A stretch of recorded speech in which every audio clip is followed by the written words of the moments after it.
Hey, what's going on, roofing company owners? People ask me, Mike, my company's not growing. Why is my company not growing?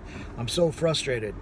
Well, I can give you the answer, and I'm about to here, but I got to warn you, don't watch this if you don't really want to know. Don't watch this if you're sensitive. Don't watch this if you're going through a tough time, because you're not going to like the answer. So here's the top 2, 3, maybe 4 things why your company's not growing. Number 1, you don't like change. You don't want to change. You'd rather be comfortable than change. You want to stay in your comfortable spot, your comfortable position. You want to stay with what's comfortable to you rather than forcing yourself out into an area where you're not comfortable and you have to change. You don't like pressure. You spend most of your time trying to get away from pressure. Pressure is what you hate.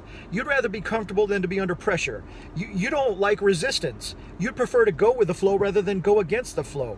The reason why you're not growing is because you're not doing anything that growing people grow from.